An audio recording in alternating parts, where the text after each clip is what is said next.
Et ouais, une barre de Jupiter. Bonjour les amis, bonjour à toutes et bonjour à tous, c'est Brieux pour Imagiron Media, j'espère que vous allez bien. Je vous accueille aujourd'hui dans une vidéo un petit peu particulière, tout simplement parce que je vais vous faire découvrir chez moi. Enfin, pas exactement chez moi, mais plutôt l'environnement qui entoure chez moi. Pourquoi je voulais vous présenter cet environnement? Parce que vous allez voir que c'est un lieu qui mérite à lui seul la découverte. C'est un lieu qui mérite qu'on y passe la journée. Un lieu insolite, certainement. Un lieu probablement même qui annonce un certain avenir pour les stations de moyenne montagne. Puisque si vous pouvez voir que ici, autour de moi, eh bien, la végétation, le sol est recouvert de neige. Eh bien, il faut quand même vous dire que tout ça, c'est dû à la neige qui est tombée au cours des 5 derniers jours, alors qu'on est ici entre le 10 et le 15 mars. Il a probablement neigé plus en 5 jours qu'au cours des mois de janvier et février réunis. Et cette question de la raréfaction de la neige en moyenne montagne, ici on est à 1500 mètres d'altitude, eh bien elle va nous occuper durant tout le film que vous allez voir. Mais sans plus tarder, pas la peine de causer davantage, je vous propose de partir avec moi à la découverte de cet environnement particulier. Suivez-moi.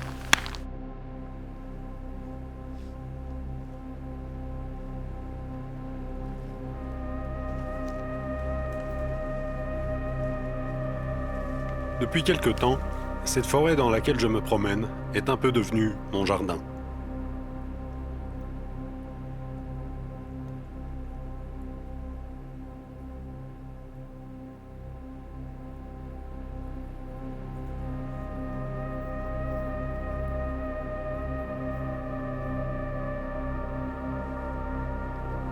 Avec mon chien, presque quotidiennement, c'est ici que je viens prendre l'air quand je n'ai pas trop envie de marcher. Je me plais à m'y perdre, laissant divaguer mes pensées, comme si je partais loin. Loin, dans une forêt vierge, ou dans une contrée sauvage qui n'aurait pas encore été abîmée par la main de l'homme.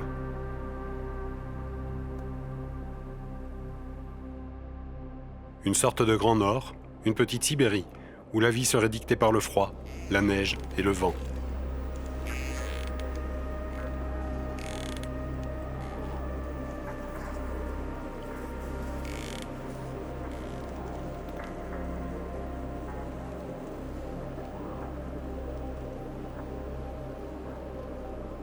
Pourtant, en 2024, la neige et le froid semblent être devenus exceptionnels. Et dire qu'on pourrait se perdre dans ce bout de forêt tient de l'imaginaire.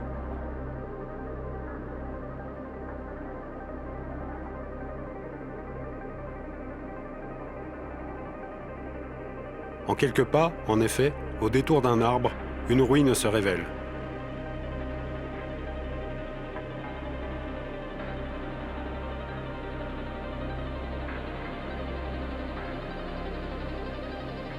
D'immenses murs de béton barrent l'horizon, et la couleur de ces quelques tags ne suffit pas à engommer l'austérité.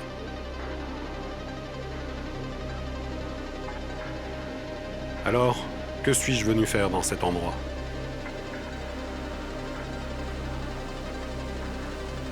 Et quelles sont ces ruines rongées par les intempéries ? Plus je m'y promène, plus j'en viens à leur trouver du charme et de l'intérêt. Et plus j'y passe, plus je me les approprie.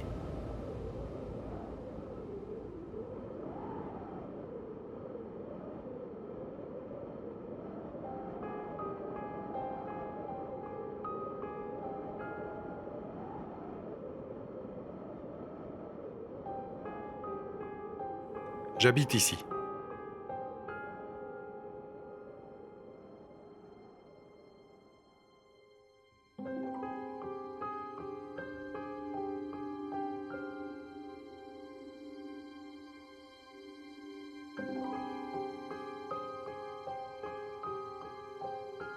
En fait, j'ai élu domicile dans une station de ski fantôme, Saint-Honoré, 1500.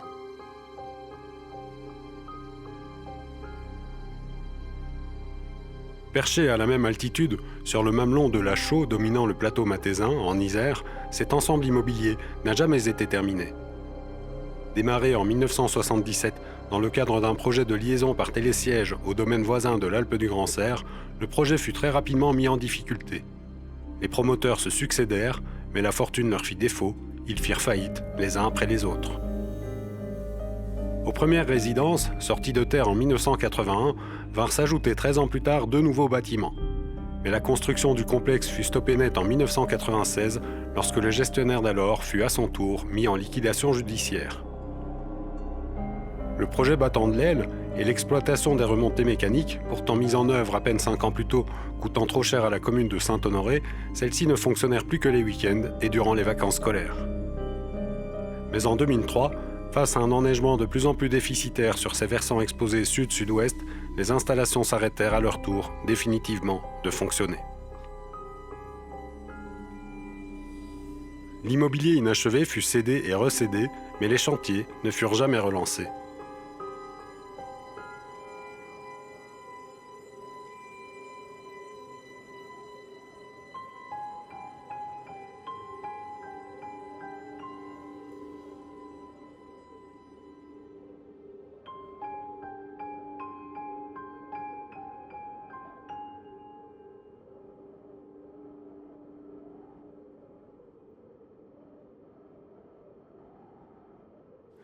Depuis lors, seule une trentaine d'habitants, dont je fais désormais partie, continuent de vivre ici à l'année, dans un endroit devenu insolite, qui allie immersion en pleine nature et chancre urbain.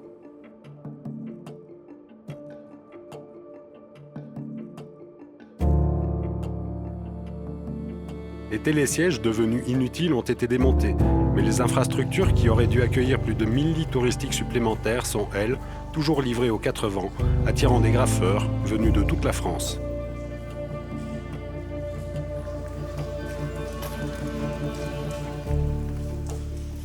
S'y promener s'apparente à une déambulation dans un temple du street art.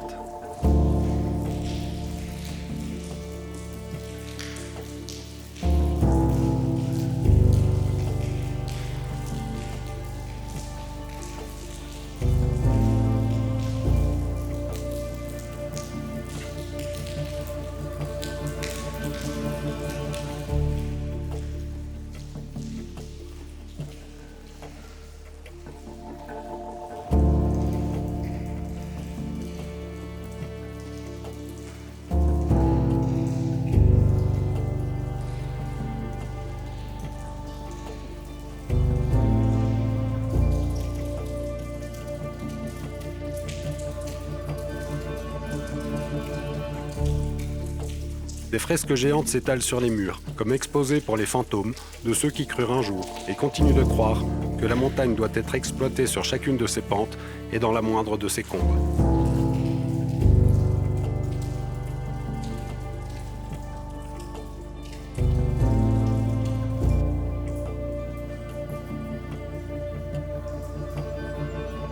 Un autre genre d'artiste vient y laisser des messages politiques, au vocabulaire recherché. Mais pour quel fantôme, cette fois-ci? On a peine à imaginer qu'il était prévu ici un hôtel de luxe avec piscine, un restaurant panoramique, un cinéma.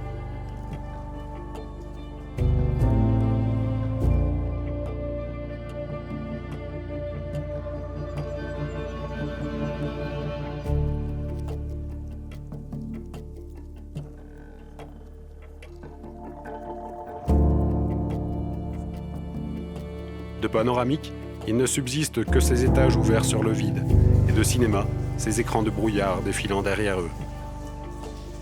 Victime de la frénésie de consommation de la montagne et d'un projet bien trop ambitieux, le Mamelon de la Chaux pourrait presque aujourd'hui apparaître comme le musée d'un temps révolu.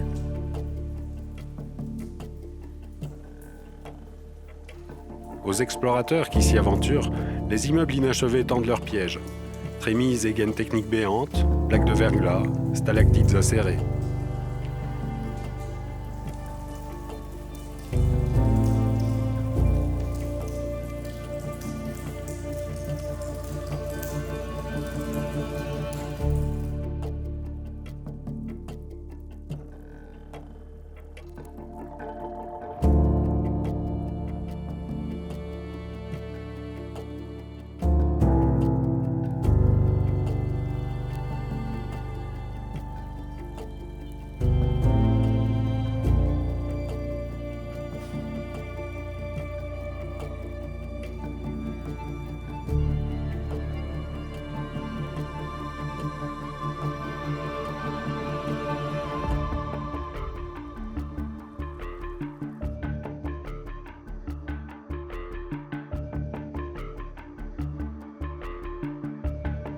mais à ceux qui veulent bien ouvrir les yeux, ils offrent un regard interrogateur, comme figés dans le passé, noyés dans le brouillard et le gris éternel de l'or blanc disparu. Ils posent la question de l'avenir que nous, humains, souhaitons réserver à notre environnement.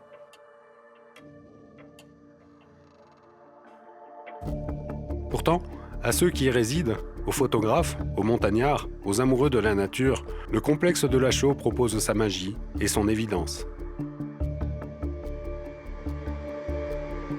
Car quand vient le beau temps et que seuls subsistent au-dessus de la mer de nuages quelques îles isolées qui paraissent vierges de la main de l'homme, Saint-Honoré 1500 impose sa réponse.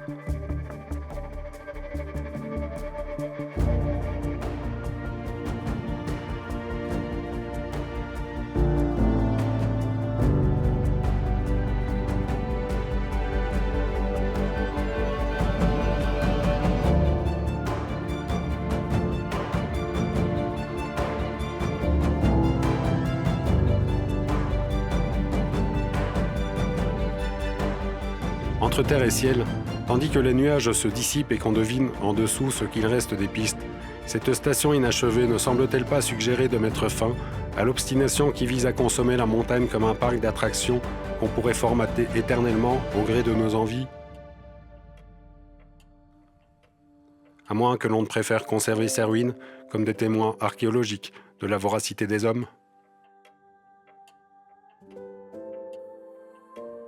et de leur raison d'être, ce qui n'est plus nous amusait.